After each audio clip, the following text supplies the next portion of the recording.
Excellencies, President, my colleague committee members, Sumit Sharma, ladies and gentlemen, a special recognition to the diplomat from the office of Namibia High Commission in India. It is my profound privilege and honor to welcome our Indian High Commissioner, Shri Prashant Agrawal ji from Windhoek, Namibia. Welcome, sir, and namaskar. I also would like to recognize the presence of three more distinguished guests from Namibia, Ms. Naomi, Mr. Montinel, and Mr. Rupesh Soni. First and foremost, thank all of you for giving an excellent support in attending this webinar, showering your blessings and support to the chamber in spite of heavy rainfall, where we all are underwater yesterday and today. We have about 450 good numbers which have been registered today. Of course, we have a very eminent and expert speakers today to deliver a talk on the subject matter. Still, I would like to share with you about Namibia that Namibia is an important part of SADC, which comprises of 15 member countries. It has a mixed economy, which includes a variety of private freedom combined with centralized economic planning and government regulation. It is one of the most fascinating and diverse country in the world and number one travel destination as it is claimed. It is one of the greatest conservation area. It is world famous for highest dunes in the world at Susu Valley for the Etosha National Park. For all those members who propose to explore market for their product in SADC countries and are looking for establishing their business in Namibia, here this is an excellent opportunity and good scope. So I'm thankful to our High Commissioner for taking sincere efforts in inviting these distinguished guests who are very successful in Namibia for an interaction today with us. On this occasion, our High Commissioner will also inaugurate the digital supplement brought out on Namibia in association and joint cooperation of the High Commissioner of India, which will be circulated amongst all the members, participants, and other export promotion councils, government officials. I must mention here that our readership is beyond 25 lakhs. For Namibia, our chamber has hosted, sir, about 138 business delegation up till now. And we have taken part in many of the international events and conferences at the window. Our last invite was for the Honorable Minister of Namibia in Vibrant Gujarat 2019, where the delegation came, and that was hosted by my chamber. The chamber here plays a pivotal role in identifying, outsourcing, and assisting exporters in executing the business deals. We also help them in settling the dispute between the exporter and importer amicably without actual arbitration on the basis of the Incoterms as per ICC 500. To our credit, sir, till date we have settled 2,385 such cases only between India and Africa. I would like to mention here that we'll be giving the recording link of this event and the copy of the digital supplement to everyone in India, Namibia, and the rest of African country as well after the event.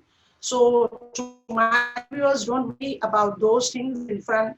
Meanwhile, I would request you to ask relevant questions to the High Commissioner, and he will try to do justice depending upon the availability of time. If those who could not miss this opportunity also, they need not worry. We'll share the address of the High Commissioners to them and they can approach. This is a beginning, this is not an end. So now about our eminent speaker today. Shri Prashant Agrawal ji is an IFS 98 batch. He took over charges in Windhoek as High Commissioner on 16 November 2018. He was the Consul General in Hong Kong SR and Macau SR. He was the Deputy Chief of Mission in Bangkok. He was Deputy Permanent Representative in UNESCO. He speaks French very fluently. Prior to his assignment in Namibia, he served as Joint Secretary in Development Partnership Administration 1 at MEA, handling implementation of portfolio of line of credit to partner countries, which is, I feel, a very, very important assignment. So without further delay, may I now call upon Shri Prashant Agrawal, our Indian High Commissioner from Windhoek, to address all of us. Sir, welcome you once again, and the floor is all yours. Thank you. Thank you so much, Mrs. Rajendran, and very warm good morning to colleagues in Namibia and good afternoon to our friends who are joining from India. So in Namibia, we are 3.5 hours behind India. This is just for information of our colleagues in India. So I see there is a steadily increasing number of participants who are joining us for this webinar, and there is also a steady stream of messages on the chat from our companies. So this webinar is primarily intended for the Indian companies, for them to become aware of what they can do in Namibia. So a very warm welcome to all of them. But there are colleagues from Namibia who are joining us as well, apart from our very distinguished panelists, who are all business persons in their own right. But there are other colleagues from Namibia. I see the Valfish Bay Corridor Group, which is a connectivity initiative being there. There are media persons, there are business persons on this side as well. So lovely to see all of you together in this medium, I think, which is very cost effective as well. But let me first and foremost express our heartfelt thanks to Mrs. Rajendran and her entire team at the Indo-African Chamber of Commerce and Industry. I think we just talked to you a few days ago that let's do this given the urgency of the times. And I can't thank you enough by your proactive approach and how quickly you put it together. So thanks to you, Mrs. Rajendran, and to your team. So Indo-African Chamber of Commerce is a leading chamber in India, and to our colleague companies in Namibia, as you can see with the steadily increasing attendance online, you through this webinar, you are able to reach out to a large number of companies whom you probably wouldn't have been otherwise. So I think IAA CCI is a very effective medium and facilitator in that regard. So I will speak for some time, let's say for about 20, 25 odd minutes. I will address you on five main issues. I'll tell you a little bit about Namibia as from an Indian perspective. And secondly, we will also talk a little bit about the India-Namibia relations. I will go into some of the sectors and the opportunities which are present. So as I was saying that we will begin with talking about Namibia a little bit. So I mentioned that it's a country in southern part of Africa. It's a huge country. It has a landmass almost one-fourth the size of India. So you can imagine it's pretty big. But the population is very small as compared to, let's say, other African countries or even India. So the population is just 2.5 million, 25 lakh log hain, which is equivalent to perhaps a small city in India. But that doesn't stop Namibians from being called the land of the brave. I think it has a very, very, I would say, proud history of its existence as a young nation. It is well connected. So the international flights routes serve Namibia very well. And if you are traveling from India to Namibia, then just before the COVID, perhaps Addis Ababa was a good option. So you could have taken Ethiopian Airways flights from Delhi, Bombay, Bangalore, and so on, and connect to Addis and then be here. So about five and a half hour, 2 legs of journeys. Otherwise, you could travel here from Doha, or you can travel here from Frankfurt, or you are, of course, well connected through Johannesburg and so on. So well connected. It's an English-speaking country. English is very well spoken. Everyone understands English very well. It's a democracy. It's a presidential form of democracy. So President Hage Geingob was re-elected for a second term in last November. Broadly, democratic system functions very well, just like in India. It has the freest press in Africa. It's ranked #1 in Africa in terms of press freedom. The infrastructure is excellent. If you come to Windhoek or to other parts of Namibia, you will be pleasantly surprised to see how well the infrastructure is. In fact, the Namibian road network is ranked #1 in whole of Africa. So the South African network may be more extensive, or you may have more freeways and expressways, but the road network here is in excellent condition. Similarly, the port connectivity is also very well through the Valfish Bay port. So the Valfish Bay port has recently been renovated, and there is a brand new container terminal which has been operationalized since last year. So using Namibia and using the Walfish Bay port, you can very easily reach out to, let's say, Angola, of course, as well as the other landlocked countries of Zambia and Botswana, perhaps even up to Zimbabwe, and you can even think of considering servicing the Western Cape region of Southern Africa. Because as the business persons are aware, the port congestion on South African ports are something of a factor these days. One more thing I want our Indian companies to bear in mind is that Namibia is member of the SACU, the Southern African Customs Union. So there are 5 countries which are part of the SACU. So South Africa, Botswana, Lesotho, and Eswatini, apart from Namibia. So these 5 countries share the custom borders. So they hardly have any custom tariffs within themselves. And for the rest of the world, they apply a uniform tariff. So the customs are collected centrally and then they are divided among these 5 countries. Uh, uh, in terms of looking at what India and Namibia are doing, so we have an excellent bilateral relationship with Namibia politically. In fact, India was the first country to extend diplomatic recognition to SWAPO, the Freedom Party, somewhat like our freedom parties in India. So in 1986, the first SWAPO embassy was formally inaugurated in New Delhi, and that led to the chain of diplomatic recognition. So, in fact, India was the first country in 1946 to raise the matter of Namibian independence in the United Nations. So we have excellent bilateral links at various levels, high-level visits, business visits, leaders visits, and so on. Our trade with Namibia is really now our next priority because we want to focus on economic and commercial content in our bilateral relationship. So our bilateral trade is about 136 million US dollars. It could be much more, and this is what we are looking at. So the trade right now is in India's favor. About $82 million of our export as compared to $54 million of our imports from Namibia. And if you look at our export basket, we have briefly given it in the digital supplement, which is to be launched. So you will notice that pharmaceutical has an important part in it. Almost 21 million US dollars consists of pharma products, and it's growing at a very healthy rate, 16%. But I'll come back to the pharma sector later in my presentation.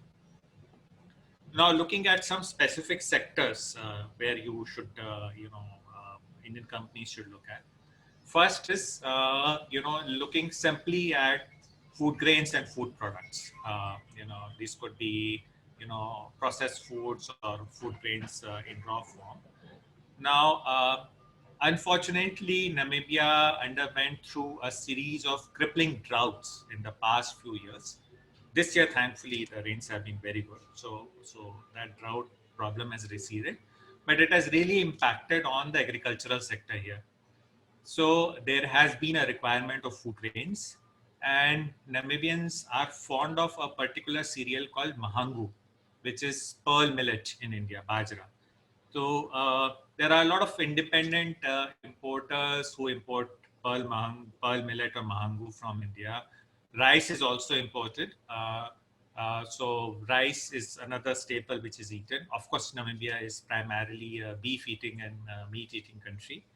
Uh, when the drought happened in past few years, twice from a government side, we have provided 100,000 tons of rice, and that has been received very well. So from that experience, I can tell that this is a very doable thing. You can ship containers, and what you should perhaps look at the cost of shipping from India, because I can tell you that the costs of these commodities, practically everything in India is much lower. Uh, if you look at, frankly, some of the medicines, the price difference can be 100 times or more. Similarly, our food grain, the landed price here would be very reasonable, and I think it's a viable option we should look at. I'm of course not only looking at simply supplies or trade, but we should go on to the other value sort of we should climb up the value chain, but I'll talk about that later. So food products is one option, but one of the key areas really where we need to focus is agriculture and irrigation, because this is a primarily an arid country, so not very different from, let's say, Rajasthan or Gujarat, or even some part of southern India. So, in India, our MSMEs, and I must say that in this webinar, we are largely focusing on MSMEs because I think that's the right size for Namibia. You have done some great innovations in terms of, doing greenhouses, doing hydroponics, using drip irrigation. So agricultural technologies and irrigation technologies, the groundwater in Namibia is really fairly deep. So how to reach out and tap? There are, of course, government regulations in place as also, because Namibia is very careful about, utilizing its groundwater, which is a very good thing. But I think our companies should really look at providing agricultural solutions. And mind you, in Africa, the so-called farms, if you look at as average farm size in Namibia, that would be thousands of hectares. So it's common to have a 10,000 hectare farm, but that entire 10,000 hectare may or may not be suitable for agriculture. So I think what you should look at is providing turnkey solutions for smaller size farms. Let's begin with, let's say, a 10 hectare or 50 hectare farm. Can you provide a turnkey integrated agricultural solution that, okay, this is how we will provide water to the crops, this is how we will nourish the crops, this is how we will grow the crops, and so on. And I think that is something that will be extremely welcome here and would be useful. There is an Indian company which is doing it here. So, in close to Swakopmund, which is a coastal town, in the middle of desert, they are taking out some water, purifying it, and they are growing orchids. They are growing world-class fruits and vegetables in the desert. And that is something that people really want. So I would say that agriculture and irrigation related applications is something that we should really look forward to. And I'll make that point later. But what I can do is I would request Sunanda ji that among the Indian companies who are listening, let's do these B2B meetings sectorally as well. So all those companies who are listening in today who are interested in agriculture and irrigation, we will do a B2B where now on the other side will be a lot of Namibian partners, potential partners. I think we will do that. But agriculture and greenhouses and irrigation and those technologies, a related part would be desalination. So because Namibia is short of water, but they have a huge coastline, but also where the groundwater is available, it tends to be of slightly saline and brackish. So, but in India, I know that there are small desalination units available, which can be easily used here. And they are much cheaper than the alternatives available. So I know that there are alternatives available from let's say, Israel. But I have practically seen here that the Indian products are really cost competitive, and you have to be mindful of the quality. That this is a country which values high quality products. So there can be absolutely no compromise on the qualities that you're looking at. So the next sector that I would mention would be the solar energy and renewables. Now, if you look at Namibia, Namibia is a place on earth where the quality of the solar radiation is one of the best in the world. So when you install the solar panels, then their efficiency or their power production is usually more than their boilerplate capacity. So for example, last year, Sterling and Wilson, which is part of Shapoorji and Palanji Group, they put up, they were the EPC for a solar power plant here, which is boiler plated around 38 megawatts, but it's actually producing more than 42 megawatts. So Namibia is short on energy. They are importing most of their energy from South Africa. South Africa itself has energy shortages of its own. So by next year, when many of these power purchase agreements come to a close, I think there will be a dire need for solar energy solutions here. Now, In terms of opportunities, so NAM Power, which is the government power company, it comes up with tenders and contracts for solar energy projects. They are both on the power purchase agreement basis and some are on EPC basis. So we regularly publicize those opportunities through our own channels, but we will now do it more so in a more focused way with IICACI as well. There are some issues about participation to which I'll come later to the challenges part. But my sense is that again, for the whole range of solar solutions, and I think this is an industry which is doing very well in India, and again, cost competitiveness lies squarely with the Indian companies. So even for smaller solutions, and I do know that Mr. Mondenel will talk about it because I know Papkevitz is interested about solar batteries and other related things. So I'll leave that part to him, but that is another salient area where we can make a difference and we can mark a presence. The next area I'm going to talk about is, of course, pharmaceutical and medical devices. So as I told you, perhaps it's true not just for Namibia, but for rest of the Africa as well, that India is, really the manufacturing place for the world when it comes to pharmaceuticals. And I share a personal experience that, when I go to the medicine shops here and, we pick up our medicines, I'm at times, uh, to say surprised is a very mild word because as I mentioned that at times the medicine prices are 100 times higher. Or if you get a laboratory test done, the prices could be 500 times more than what you get done in India. So, what you get done in India, a few hundred rupees, be prepared to shell out something equivalent to 20,000, 30,000 rupees for that. And I think, and I'll be frank here, I think a Namibian consumer, the Namibian people stand to benefit from our collaboration. It has to be a win-win. It has to be economically viable to our companies, of course, but I think it has to be of great benefit to the Namibians as well. So I think not just pharmaceuticals, but related medical things, testing equipment, laboratories, ECGs, X-rays, MRIs, or even simple medical devices. One of the things which has happened after COVID-19 is that Namibia has realized, and this is a point I could have made earlier, that Namibia is hugely dependent on South Africa for everything that comes into Namibia. And I think in Namibia, there is a welcome realization that, there has to be some beginning somewhere in terms of manufacturing. And I think that's where probably we can come in.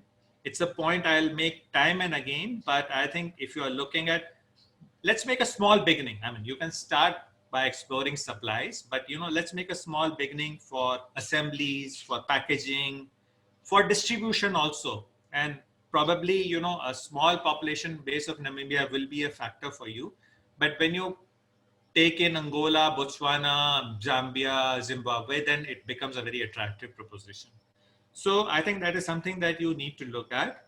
There is one challenge when it comes to pharma sector in Namibia, and I could have talked about it in the challenges part, but let me mention it straight away. So one of the things is that Namibia does not recognize the Indian pharmacopoeia. So what they say that we want medicines which are manufactured according to the British, European, or US pharmacopoeia. Now we strongly believe that this is not a situation which is very sort of beneficial. So this is almost like a non-tariff barrier. So we would work closely with government of Namibia to resolve that, and we'll also seek information and support from you. The other thing that they want is that our manufacturing site should be WHO pre-qualified or certified by certain other medicine authorities. So we will be happy to share those details and this with you also. Uh, in the meanwhile, what is happening is that most of our drugs and pharmaceuticals are coming in through South Africa. So, but again, it need not happen that way. So this is an important sector. One of the key sector of Namibian economy is mines and minerals. So, Namibia may be short on water, but it is a very rich country when it comes to mining and minerals.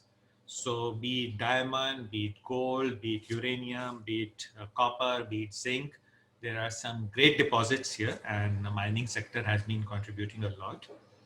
We also have presence in the mining sector here. In fact, Vedanta's Scorpion zinc mine here is one of the largest Indian investments in Namibia.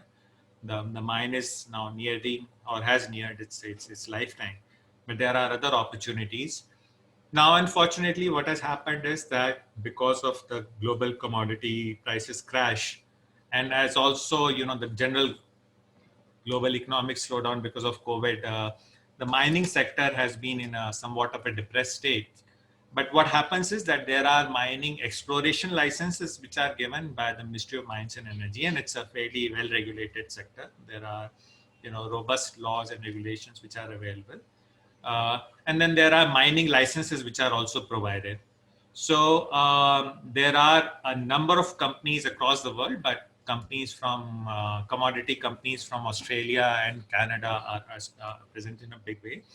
And normally, the what happens is that if you take stake in one of these mining operations, then so let's say if you have a 10% stake, then you become entitled to 10% of the offtake or the production of that mine. So that's a standard model which has been followed here. Some of the rare earths, Namibia is particularly been in focus for some of the rare earth commodities which we are looking at. But also related to mining is semi-precious stones, because I think that is of importance to those in Gujarat and Rajasthan.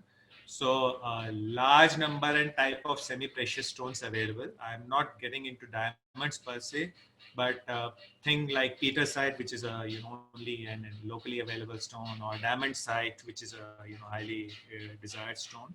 So semi-precious stones are available. What essentially they look at is some assistance in also getting some skilling on cutting and polishing and processing. In fact, if I look at the diamond industry, then one of the conditions for getting rough diamonds is that you should have a cutting and polishing and skilling business here. So some of our companies are operational in that space. Semi-precious is a more unexplored territory, which I think our companies should really look at. But if you even look at things like marble, so in the Erongo province, there are good marble which is available. It is largely currently being supplied to I would say Europe and to China. But I think given our own huge demand and given the fact that the quality is very good, I think you should explore really, if we can partner companies here for procuring marble from Namibia. Skilling, ICT, education, especially remote learning in post-COVID days are some of the other areas where we should really focus our energies on. So those are some of the sectors. I have not been able to cover all, but I would say those are some of the key ones. I'll talk about challenges a little bit. And in the challenges, I talked already about the non-tariff barriers that Indian pharma industry faces, and this is something that we need to collectively overcome. Uh, Now, Namibia, like most countries in the world, also tries to protect and give preference to its local industry. So whenever there are international tenders given out, there are some norms which I think our companies should be aware of. So even for international tenders, which are brought out by, let's say, the public sector enterprises, let's say Nam Power, in fact, came out with some solar energy, tenders last year. So the conditions usually are that the bidder has to be either a Namibian entity or a joint venture between a foreign entity and a Namibian entity. And the Namibian entity is defined as one which must be incorporated in Namibia with not less than 51% equity, of which no less than 30% is owned by previously disadvantaged Namibians. Now, previously disadvantaged Namibians are usually taken as those who suffered under apartheid. So a large part of black population in Namibia comes under that. Women or physically challenged persons. So if you are an Indian company and you want to, let's say, bid for an international tender here, then you could have a Namibian presence here, but that's not required. But if you don't have a Namibian presence, then you have to have a joint venture with a local partner who fulfills these conditions. Now, some of our companies have found this a little bit challenging because, being a small country, if you are coming in for a specialized thing, you may or may not have enough partners pool. So there are some companies here who do this partnering only for sake of, lending their name, and they are the sleeping partners. But it's not an insurmountable problem. And while most of the countries like us, we do take it up, but these norms are not particularly directed at Indian companies, unlike the pharma sector. So these are a sort of an issue for all countries, and we do take the point that Namibia has to also promote its own industry like we do. So I think but this is a factor I want you to be aware of. In terms of work permits and visas, uh, I would say it's not very easy, but then it's not difficult either. I think we have excellent coordination with government of Namibia, and this is an issue which we largely overcome. And of course, we have progressively eased our own regime for Namibian nationals. So we keep having this conversation with the government of Namibia that they need to reciprocate, and especially if they want to encourage investments, they should really consider that.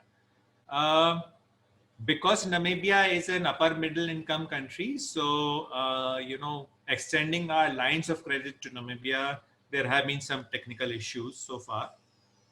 We have not been able to sort of operationalize our line of credit, which many of our companies have benefited from, but that's a work in progress. We continue to work closely with government of Namibia on that matter. Now, the last point of my presentation, which is the way forward. So, as I mentioned repeatedly in my presentation, this Namibia is an attractive proposition. I think if you look at all the factors that I mentioned to you, I think it presents a good opportunity for all of you to consider Namibia. As I said, look at a trading partnership or a trading business, but also look at establishing, bigger operations in terms of assemblies, packaging, and distribution. I talked about agriculture, but I must also mention that agricultural implements, let's say even small tractors or small agricultural, plowing parts and so on, they are in very high demand. And I think the kind of cost competitiveness that you can bring in, no one else can. And I think that also benefits the Namibian economy. So way forward would be look at these areas. I would request Sunanda ji and her team to take feedback or your requests. You are also welcome to connect with us 24/7. Go to our website. You will find all our contact details. We'll respond to your emails. You will find our numbers, WhatsApp us, messages. We are there to help and service you, your requests. Uh, what we would like to do is that we will do more such engagements sector-wise. We will do one sectoral engagement in the agricultural area. We will do one in let's say, pharma and so on. And we would like to continue this dialogue and partnership with you. We want your presence in Namibia, and we are there to as a strong facilitator. So I'll stop here. I think if there are questions, we can perhaps look at that at a later stage. But I will now invite my three panelists. I think we have covered the entire range. Mr. Mornenel represents the Pupkewitz Group, which is one of the largest distributor groups here, which is also present in the auto sector. Naomi, I think she personifies a young entrepreneur. Uh, One of the great things about Namibia is that it scores very well on women empowerment. Namibia is one of the world's 10 best countries to be a woman. So I think Naomi is a perfect example of that. So I think Naomi will talk about her own sort of experience as a standalone entrepreneur. And of course, Nupesh works on the Indian end as well as the Namibian end. He has a small facilitating company called Facilitate, but he's also representing India Namibia Chamber of Commerce and Industry today. He works very proactively in INCCI as well. INCCI President Mr. Raj Ralhan couldn't be with us today because of a personal circumstances, but INCCI is also a very strong partner of ours. So what I would do is that perhaps with Sunandaji's permission, I'll pass the floor now on to Mr. Monenil to talk a little bit about Pupkewitz and what exactly they're looking for. So Mr. Nil, the floor is all yours, unless Sunandaji wants to. Sorry to interrupt Yes. you, that launch of digital supplements, sir, please. Yes, of course, my apologies. So I would like to thank IACCI for putting together this digital supplement on Namibia. I think it contains some very good information to begin with on Namibia, and we are happy to provide further information. So happy to do the launch jointly with you, Sunandaji.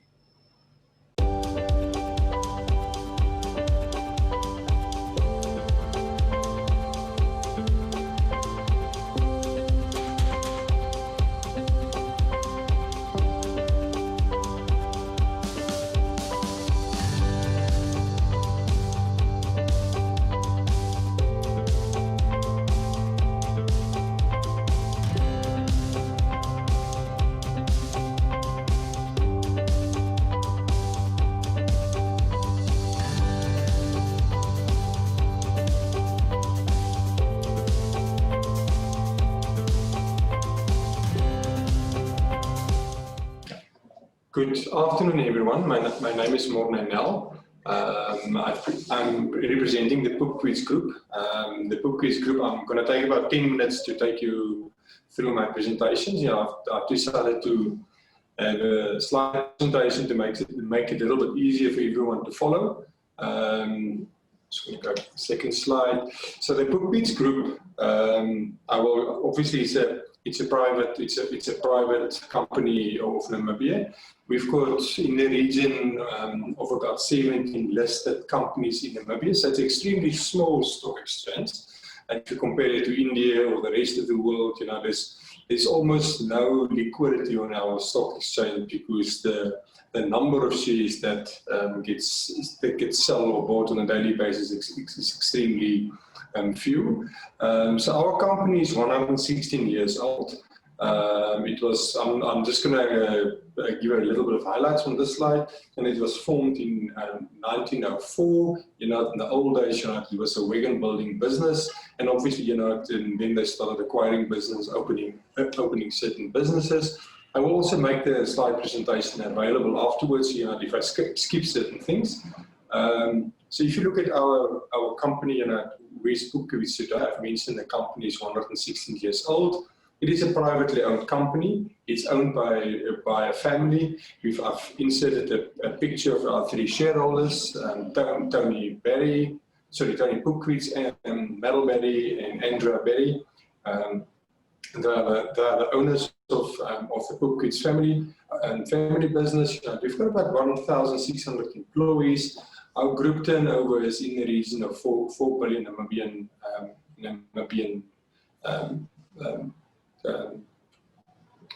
billion. Obviously, I think you need to divide that by 4 to get to your equivalent in India. Then, if you look at we've got a social investment arm. We've got a Pupkewitz Family Foundation. We reinvest about 4 million of our annual return after profit, after tax and other deductions into social programs into the country. We've got, I will get to our different businesses now, but we've got about 17 retail outlets, the DIY retail outlets in the form of mega branches. We've got one Pupkewitz mega boards, that's wooden boards. We've got 15 Kaap Agri branches. Kaap Agri is the ambassador referred to agricultural. These are agricultural branches that basically support farmers. Then we've got quite a large footprint in the motor industry, in the automotive industry. Key brands in the States, I don't see any Indian brands, but I know we had discussions with Tata. We're still in discussions with them, to possibly to get that brand into Namibia. But just to give you an idea that 1 out of every 3 cars that's on the road in Namibia is probably bought from the Pupkewitz Group. So that gives you an idea of how many cars on the road is actually being bought from from the Bookbeats group, whether it's second-hand or whether it's a new car. And you know, of the total cars in Namibia, about 42% of that is a Toyota that's on the road. You know, so that's obviously farming communities, that car that's been tested, but it doesn't mean that, you know, there's no space for other cars. Just to give you a little bit of background, we also have a genetic parts division, you know, in the motor division that was started in 2019 with the name Goldwagen. Then we've got, I'm representing Bookbeats Megatech. I'm the managing director of Bookbeats Megatech. We've got 5 electrical branches. We've got 2 renewable energy branches. You know, obviously, you know, we've referred to solar and, you know, manpower. We import about between 60 and 70% of our electricity from South Africa, or the African pool of electricity. In the drought season, you know, that can go up to about 75%. Then we've got 1 catering business. So I'll give a little bit more detail on that in a while. If you look at critical success factors, you know, I think, you know, for any business to be 116 years old in today's life, you need to do a couple of things right. And I think one of that is because we've got a very diversified business. You know, we've got strong family values, and that strong family values comes to right into our different businesses as well. We've got a very loyal customer base, and we've got very loyal employees. We've got a very strong Namibian presence, and, you know, we've got the ambition to start stretching out to the rest of Africa. I'm very pleased now to move with the earlier discussions to hear that, you know, the port of Walvis Bay can be used to connect to Botswana, to Zambia, Zimbabwe, and even to Angola. Now then, we are quite keen on partnerships. We've got a very strong balance sheet, and I think, you know, it's not easy, you know, to survive in COVID. COVID has hit the entire globe very hard. I think it's still at the early stages in Namibia. We've went through a lockdown stage. You know, I don't know whether there's going to be a second lockdown in Namibia, but, you know, we're dreadful. I dreadfully hope that it's not happening.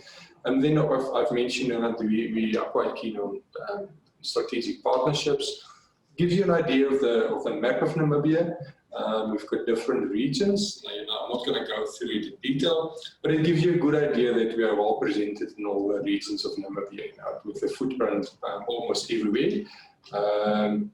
If you look at our oldest business in the group, that's Bookbeats Megabuild. That is also the oldest and the largest building and hardware supply in Namibia. And, you know, the business is extremely successful, and it's quite easy for me to say that this Megabuild is the largest contributor to the profit line of the Bookbeats group. I've mentioned they've got roughly about 15 branches in Namibia. Construction is obviously key, from foundation to roof, you know, building materials, steel, timber, tools, hardware, you know, smaller tools, hammers, that kind of stuff. Interior is also important. For example, tiles. I know, you know, that tiles can be very relevant. Sanitation and plumbing, paint, wallpaper, domestic electrical, and then, you know, boards and joinery, gardening equipment. And then obviously, you know, that lovely video that we've seen earlier, camping and outdoor equipment for the campus. The second business, you know, I've given a little bit of detail on that. I'm not going to go through all these. I've just mentioned all the brands again. You know, but for each and every brand that we've got, you know, sorry, I forgot to mention that we've started the motor industry in 1954. So that's 45 plus 20 is 65 years old. This the business unit. What is important is we give local support for services and parts for all the brands that we host in Namibia. I've also said, you know, I think, you know, if you look at a new car these days, as well as you look at the exchange, that's horrific on this stage. A car is probably, you know, the second biggest asset that you're going to own in your life if you own a house. So, you know, it's very important that we are very innovative in this industry. You know, obviously, if you look at fuel, if you look at the cost of fuel, as well as, you know, to live greener, I think there's quite a bit of innovation that we can bring to this part of our business. And then obviously we've got a 4x4 fitment center as well for all the Toyotas and all the bakkies in Namibia. The third business is our catering business. Our catering business was started in 1978. Sorry, I'm just going to go one back. Apologies for that. Our catering business is obviously a large range of catering equipment, laundry equipment, canteen equipment, and we supply that into the hospitality industry, your lodges, as well as institutional industrial industries. And institutional is, for example, schools, it's hospitals. What's also important is we do the entire value chain from supply, installation, and services. That's because it's such a small country. When you look at a kitchen, to equip a kitchen, it's pointless just to bring the stuff. Someone must equip this one. I think I've mentioned a couple of brands focus on certain products. And most of these brands is Spain, German, United States. Just going to go through them quickly. We've got Speedqueen there as well. We've got Just, we've got Reber, Prada coffee machines. But I think it's not limited to them. I think the problem or the challenge is to get access to the rest of the world. To bring in competitive products, or at a better price, or some products with a higher quality. You will see quality in our range is extremely important, mainly because we go in for hospitality, where catering equipment takes quite a bit of hammering.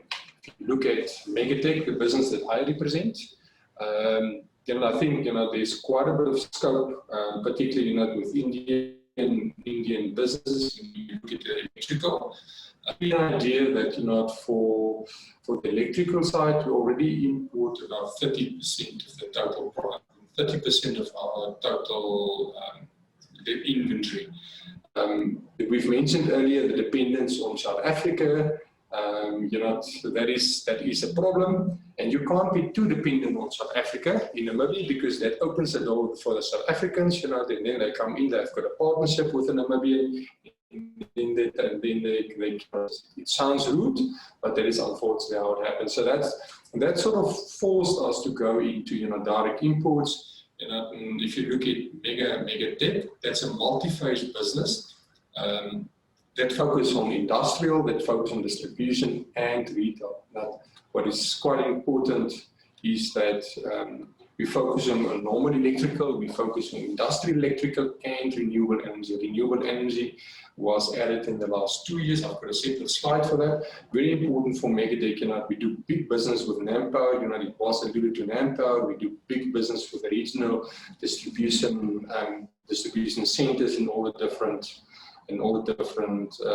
regions in Namibia. And we play a big role with SOE state-owned entities, like I've said, the large developments for housing, together with Megabuild. Affordable housing is quite important in our country to make it affordable for our people, that people can have their own houses. And obviously, the electrical contractors and solar installers, whether it's small projects or whether it's large-scale projects. A little bit about the products, I'm not going to go into the detail. We've got low voltage solutions, we've got climate control like air cons. Namibia is an extremely hot country. We only have winter and then summer. We've got no in between in Namibia. Lighting solutions, anything from corporate for your businesses, decorative for residential, industrial, floodlight, security, medium voltage, and that's where I see the big opportunity, particularly with switchgear, underground cable, the multi-voltage overhead lines, for the distribution of electricity, submersible cable, solar cable, and the list literally continues. And even housewire, and I believe there's quite an opportunity with housewire. We've already made contact with certain decorative lighting companies in India, so that's something that we can take further as well. Then the latest edition, I'm almost done, the latest addition to the Bookcase group was literally to look at, you know, how we can innovate into renewable energy and, you know, the sustainable use of our natural resources. Like we've said earlier, Namibia is extremely good situated, you know, for PV grading in Namibia. You know, we've got exceptionally, that's the sunshine in Namibia is extremely good. You know, our focus, you know, this business, we've opened this business earlier in this year, although we started in 2018, we've opened that business in February earlier this year. The Ministry of Energy was involved with the opening.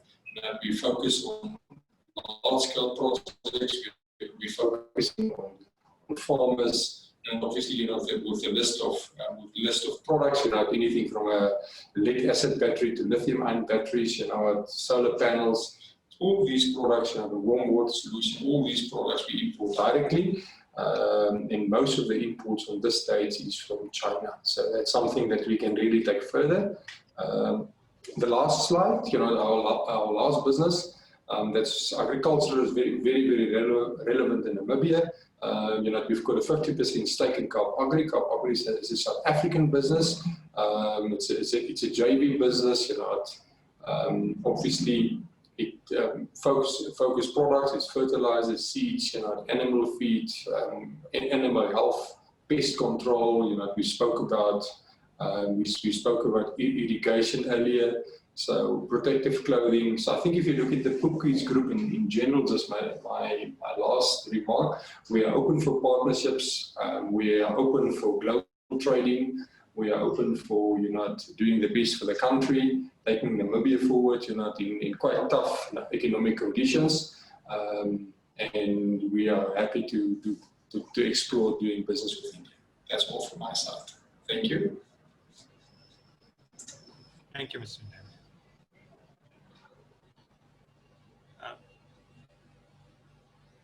Maybe now request Naomi to come in. Naomi, the floor is all yours. Yes. Good morning, viewers from the Namibian sector and Indian sector, which is in the afternoon. And as I've been formally introduced, that my name is Naomi Kefas, and I'm representing a company called Eco Sanitary Trading. We are normally started off our company, which have actually established a current one, recently established into the manufacturing sector. As you have known that Namibia is actually re-industrialization, which is coming up and fully embarking on industrialization in Namibia. So firstly and foremost, we actually used to start supplying medical consumables and supplies, which we normally get them, especially from China and India. Those are the medical consumables, which is bandages, syringes on it, and any other medical consumables. But then when we have to think about the industrialization, when we have to look at another company which we are looking at, and then where we have started on looking at manufacturing of sanitary pads, which is actually the Namibian first company to manufacture sanitary pads, disposable sanitary pads in Namibia.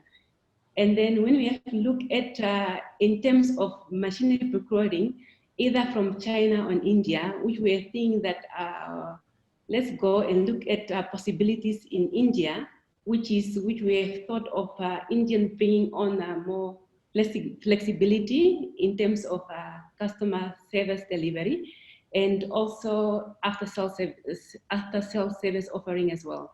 So that's when we have to look at India on procuring the machinery. And then from there on, we actually traveled to India, and then we got some training as well in India. And once the manufacturing plant have been established, the Namibian technical expertise actually came into Namibia. So that's where actually our cooperation with an Indian company came about. So let's look at the production, our way forward on how we have actually established our cooperation. And then we have to just show also our product. It's a Namibian manufacturing product. And as you can see the packaging, that's where we have been established with our Indian corporation. And those are the ones which is the So moving forward as well to the market as well, which we have to think about, obviously, that Namibia, even though it's a relatively densely populated a country, which is only 2.6 million, we are actually marketing these products locally into the Namibian retail shops as well, but as well looking at the SADC country and SACU as well market. And only to, again, to realize that SACU is actually having its headquarters also here in Namibia. So we are looking at the cooperation of about 345 million of the population altogether, looking at Namibia and the whole of African community. So that's why we are actually here to connect into Africa. That's why it's bringing us here. So looking as well at it as well that even though the Namibian is lessly populated country, but then it's a gateway to any other African countries, which we are looking at the Wellfish Bay corridor as well, which is going to look at commercial ports, which is Lutres and Wellfish Bay. So those are the ones which we are saying that obviously it's an opportunity which an Indian market can come in and then establish as well. So looking at our company, which we are looking at is that we are manufacturing of sanitary pads where we procure raw materials from Indian market, which is a possibility which we are also looking at establishing as well, where we are saying that we are having opportunities whereby we can come in with an Indian partners to share expertise on having farming and some farming on cotton as well. So those are the things which the other Indian companies can come on board with their expertise, which we can come and share technical know-how as well. And only looking at cotton farming as well, it's not only being used at the, for sanitary pads as well. It's being used also in the medical field as well, as you have to see that it's being consumed in tons. Let's look at 30 to 40 tons weekly. So you can see that if it has to be distributed into any other African countries, so you'll see that there's going to be vast opportunities here in Namibia and also in the South African or African countries as well. So that's why we are looking at as well, not only looking at establishing or other opportunities as well, we have to look at the African Continental Free Trade Agreements, which was actually supposed to be established or operated on the 1st of July, which is supposed to operating, but then obviously due to COVID pandemic as well, have put up a halt on it. But then you can see that obviously if all the Indian companies come, hold hands as well, and have cooperation in Namibia, they are going to take advantage, actually fully taking advantage of this cooperation and these opportunities coming in as well. And when you have to look at the Namibian being the import of more than at least 70% of the importation, namely of the medical equipments, pharmaceutical, which you can see on the sanitary pads also, which the industry which you are in, you can see that obviously if they have to come and establish manufacturing or packaging plant, they are going to see and then take opportunities of all these sectors as well, and holding hands with the African company, and also that whereby Namibian is actually strategically located as an Atlantic Ocean as well, West Coast as well, and then you have to see the port which we are actually having in Namibia, whereby it's actually expanding to the rest of, which is going to be an establishment in Namibia and then to the rest of Africa as well. So that's why we are calling on all Indian companies to come on board, holding partnership with the Namibian companies and put through or growth in the economic sector. And then I'm also, as a Namibian, I'm encouraging actually the youth, the women, as you have seen that obviously we are a bit disadvantaged as a woman, but then as you have been seen as a woman, I've been there in the trade for more than 10 years now, and even with the COVID economic pandemic, economic crisis which is there, we are going to hold hands, whereby we are going to have a community development in terms of corporate social responsibilities as well, and in terms of establishing corporations with Indian partners, with whether it's in the youth sector, whether it's on the forming cooperation with the women in India. So those are the other possibilities which you can explore actually in the Namibian and in the African as a whole sector. So that's why we are looking at establishing in our main establishment, which we are actually looking at, is establishing manufacturing plant here in Namibia. It's possible, obviously, divesting it to the other African countries on the packaging of the medical consumables, on the expanding of the sanitary pads, and not only reusable and usable sanitary pads as well. So that's why we are calling on the investors in India to come in and explore all these opportunities which Namibia has to offer, and possible also to other African countries, and making Africa the best of the investments as it is. And looking as well, just to close off as well, is that Namibia is a free trade country, politically stability, and also when you have to look at the crime, it's one of the peaceful countries, one of the hardworking people in Namibia. So that's why I'm calling on to all investors in India, come on board. If you have to look at, when people are seeing Africa, they think it's one of the worst undeveloped countries. But then when you have to come and see what Namibia has to offer, it's actually one of the spectacular country which you can imagine, and which you probably love to come and do business in. So with that regard, thank you very much for this opportunity. Indian African must connect, and we do business. There's a lot of vast opportunities which you can come and invest into. Thank you very much. Thank you, Naomi. And very quickly, just to add, I think in the Q&A, somebody has raised the matter regarding the crime situation. So let me very quickly add to what Naomi has said, that yes, the unemployment rate in Namibia is very high, like in the rest of the Africa. And that does lead to some petty crimes. But these are petty crimes in the end. And the situation is completely different from what an image you may have in your mind. So, be completely assured that as long as individually we take precautions of travel anywhere else where we would do in the world, but if you set up a business or an industry, or for your own personal safety or your travels, crime is really not an issue as long as we take the basic precautions. So with that, let me pass the floor with Mrs. Rajendran's permission to Rupesh, our last panelist. Rupesh, you have a few minutes to make your views known, and then we will see if we have some interactive session. We would be specifically looking at perhaps asking Mr. Nell and Naomi if they are looking at, from their own individual perspective, they're looking at specific products or materials or supplies from India. But we'll come to that after Rupesh. So Rupesh, floor is all yours. Thank you very much. Thank you for the opportunity, Ms. Rajendran and Mr. Agrawal. Myself, I'm Rupesh Soni. I'm one of the founding members of India-Namibia Chamber of Commerce that was started about 3 years ago, with exactly in mind to develop India-Namibia relationships on business level and investment level. And in the past 3 years, we have done multiple delegations from Namibia to India and a few from India to Namibia as well. And I think this is a very good opportunity now when things are a bit slow to at least explore what Namibia is all about, because it's a relatively unknown country for a lot of investors.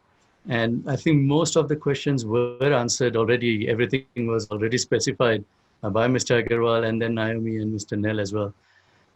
What I would like to emphasize is that Namibia, if you look at SADC, like Naomi said, it's a country, it's a whole area of 340 plus million people.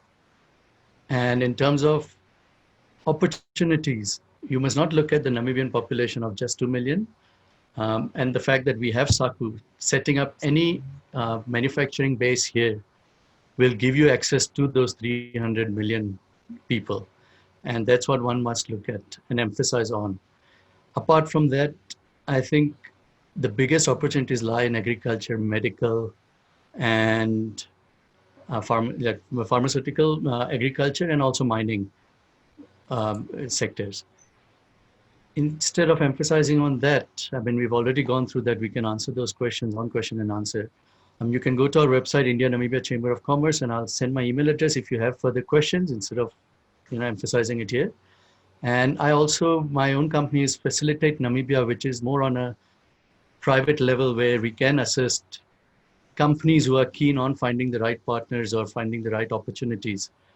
Facilitate links the government of Namibia and the rural government of Namibia with the entities overseas like India and other European countries.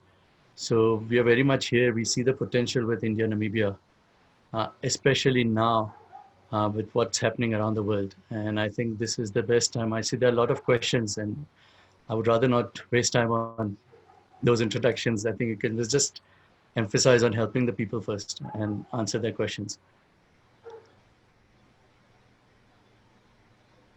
Yeah, unless there's I think that's enough for now, I think, on my side. Thank you, Napesh. Sunanda ji, I pass the floor back to you. Sir, with your permission, for each speaker, I would like to share my views from the Chamber of point of view and from my members' perspective. Now, for Mr. Neil, when he was talking about renewable energy, of course, Namibia, what Sony was telling that Namibia is not known. Amongst my member, Namibia or entire Africa is known, 54 country. Secondly, about the security and all, we have been to country like South Sudan many a time. We have done 12 joint ventures in country like South Sudan. So Namibia is already a known country. What, as a Chamber of Commerce, what I would request that you must have a kind of an MOU with our chamber so that you are strengthen our hands. I'm looking after whole of Africa. If you can be my partner in Namibia, keep on giving me the work with the under the guidance of the High Commissioner, and we will work. Like I'm working with the local chamber, which is opened by under the umbrella of our embassy in various countries. So we can work on those. So what happened then? There is no silent. Namibians, whoever they want, you can feel I'm your representative here, and we can try and do the matchmaking.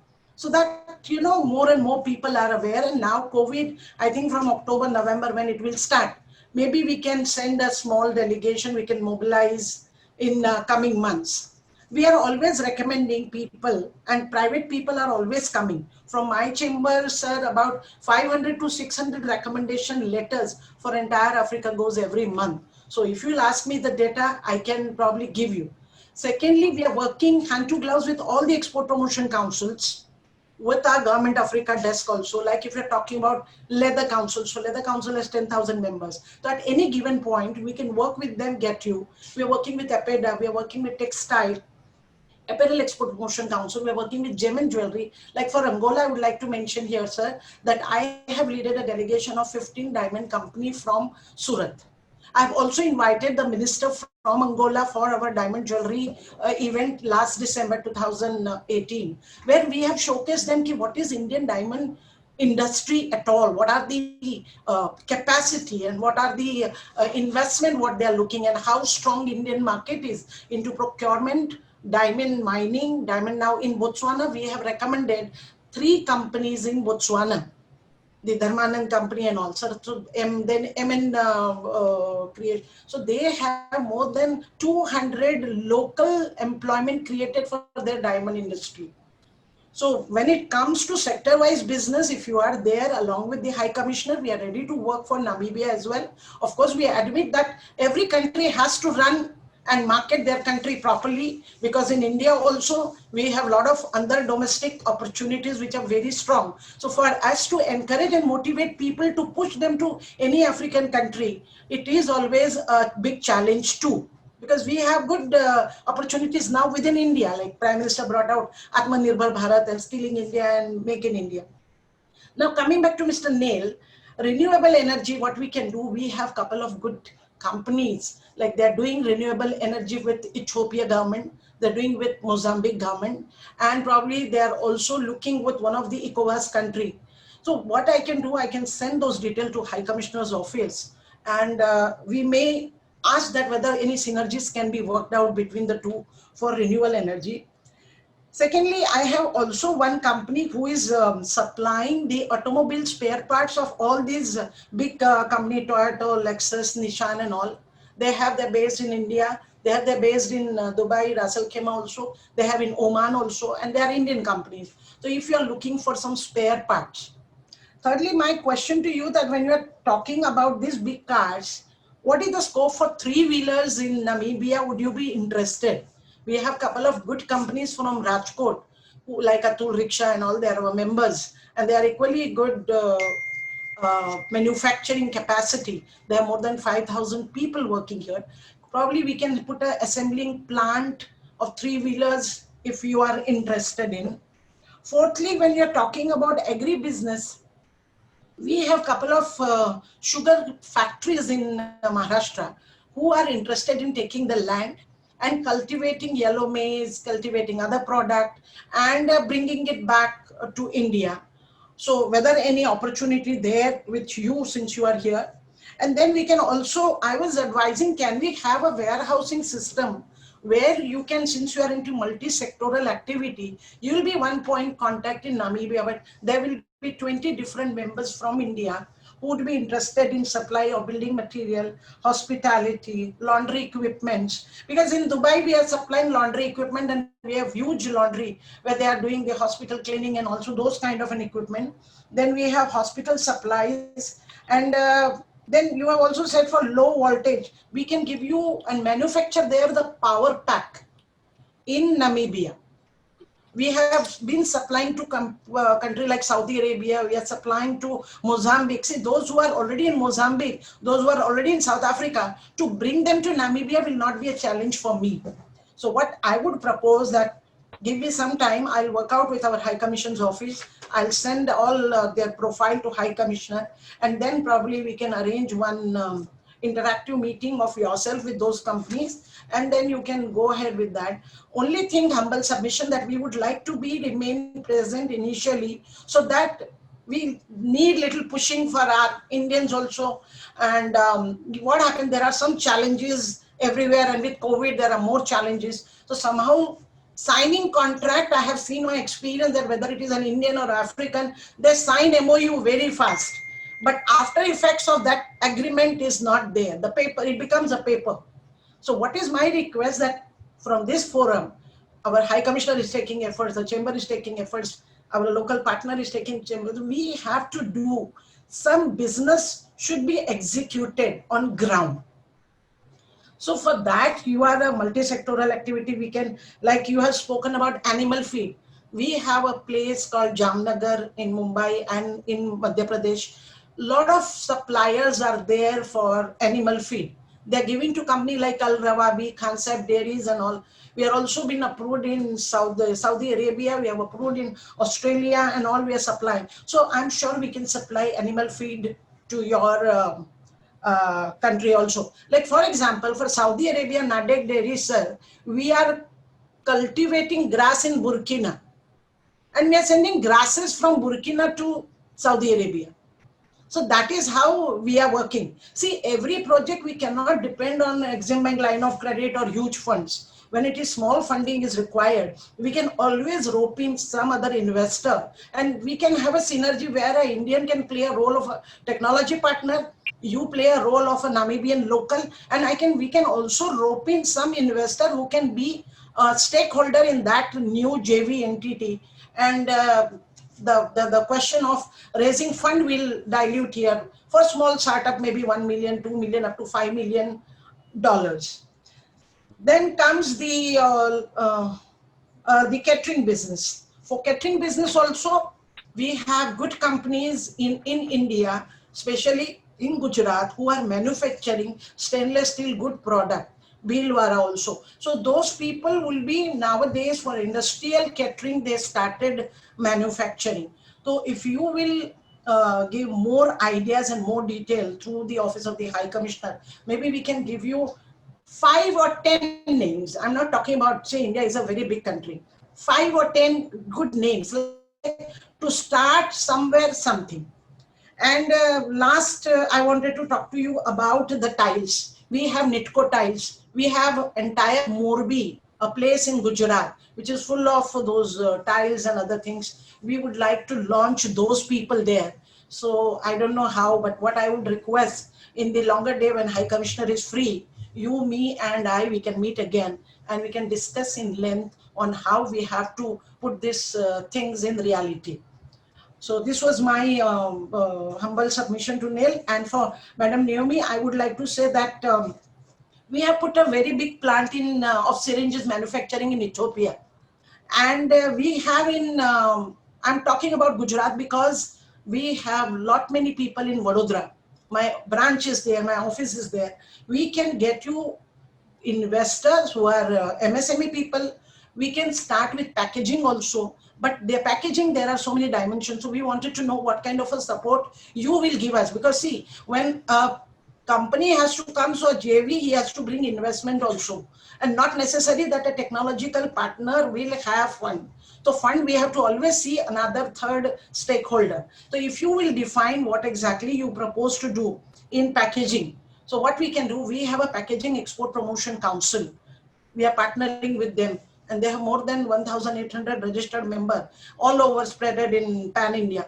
So if you will specify small, medium, what packaging, we can get you those things, and you can see their videos, and then you can say, okay, this I want, that I want, and that way we can give you some good and right partner. And uh, about the laboratory, I do have some people who are already in Ghana. They are supplying the laboratory equipment, and they are also, we have done with Saifi Hospital, the very famous hospital by Bohra Samaj. We have taken 100 doctors to East Africa, and we have done some camps. So as the High Commissioner rightly said, that initial 1 or 2 months or maybe half a year, we will do some trading, and side by side, we can start doing that JV, because doing any JV takes 1.5 years to 2 years.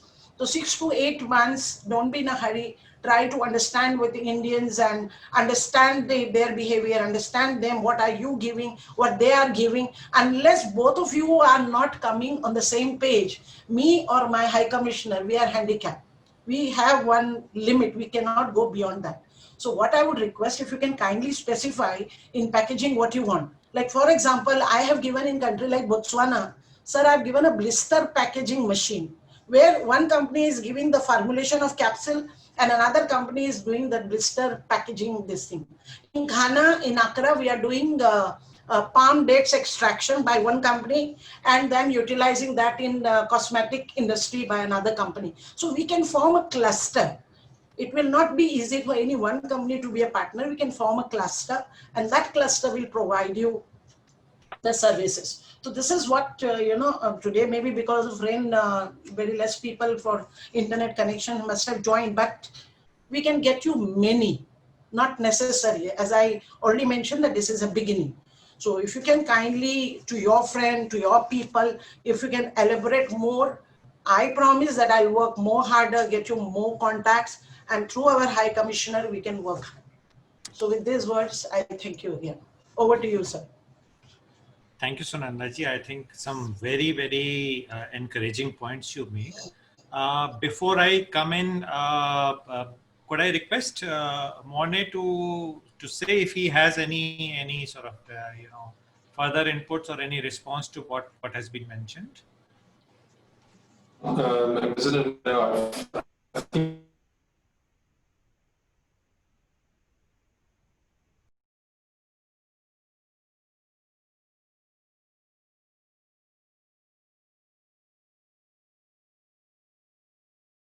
where we can do in a protected, in a safe environment business, because I would hate, just because I know India is extremely large country. Our country is, like is an extremely small country, that you get access to the right companies to start a very productive, good business relationship. Absolutely. I think Pupkewitz is among the best that you can get in Namibia. It's a very reputed, very old, very reliable company, so you can't go wrong with that. And I think chamber-to-chamber engagement that Mrs. Rajendran mentioned, I think Nupesh, I think INCCI and ICCI can take that forward. we have known Rupesh to be a very proactive and very energetic person who has followed through every business initiative. And I agree that initially we need to do a little bit of hand holding of our business companies before they take it on themselves, and then we gradually dissociate ourselves. So Rupesh, I think there are a lot of follow-up action emerging from today's meeting. You have anything you would like to comment or respond? No, I just would say thank you for the opportunity. And yes, we definitely need to take it a step further. I think the priorities for in the last year or so were very different for both countries, with Namibia having the elections. The priority was different. But suddenly I can see in the last month, 2 months, almost everybody is coming to me for India rather than any other country. And I think we need to take advantage of that and prioritize that now for every kind of trade and opportunity. There are a lot of, one thing I forgot to mention was there are a lot of Namibian companies who have good production houses and they're manufacturing a lot of things. They have orders. Unfortunately, due to COVID, all they need is a bit more support and proper management structure, financial support. And this is where one can also look at getting some relevant companies from India to give them a boost, to boost their production. And there are quite a few lined up already that are doing good business since years, but unfortunately because of COVID, things have kind of slowed down. And I see Morna also agreeing to that. So I think, yeah, that's something also I'll draw up a plan or something, and we can always pass on those opportunities to you to then send it to your chamber.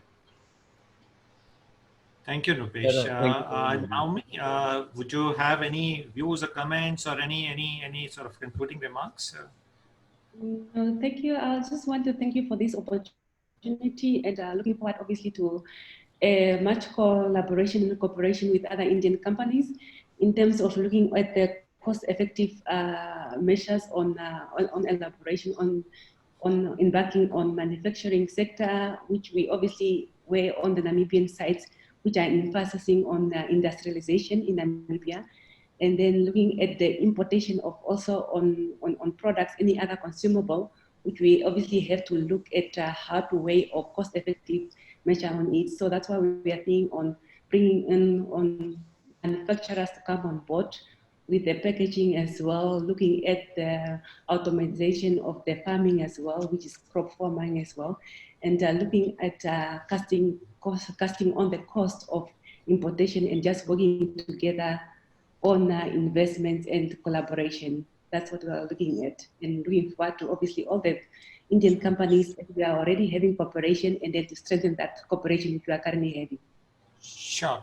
What I would like to emphasize is that we want you to succeed further as well. So do look at your own entrepreneur idea, do look at your own business and see where we can find the partners. I see there are nearly 100 companies who joined us today. So I think there would be people contacting you. And in fact, there have been a lot of questions and answers. Some of these I have briefly typed out. But I think the time would not permit us to answer all questions directly. But what I would suggest, Sunandaji, is that through you, we can get these trade queries as a follow-up of today's webinar. And with our partners, we are very happy to provide inputs, feedback, and responses and replies to all these questions.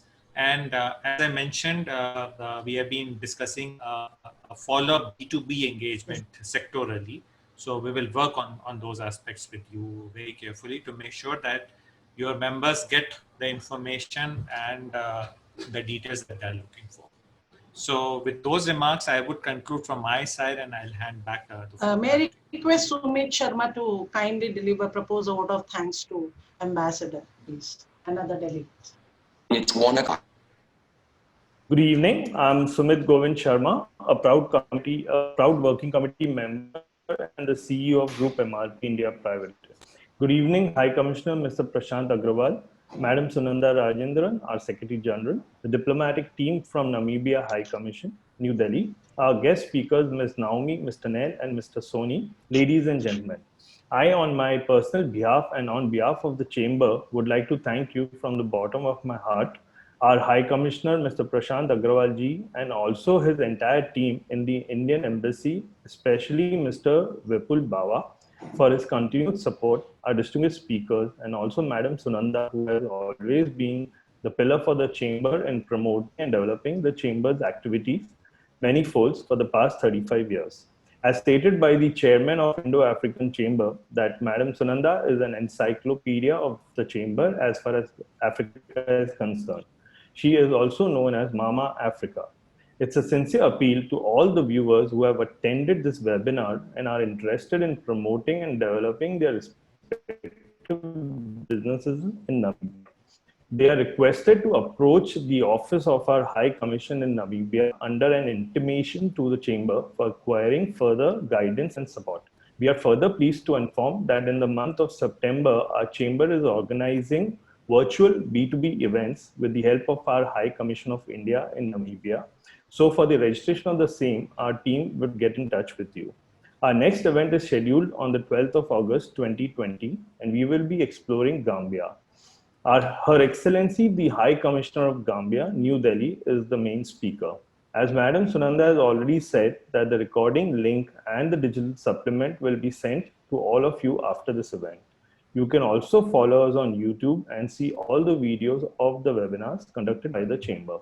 So we see you next Wednesday. Till then, goodbye, stay safe, stay healthy.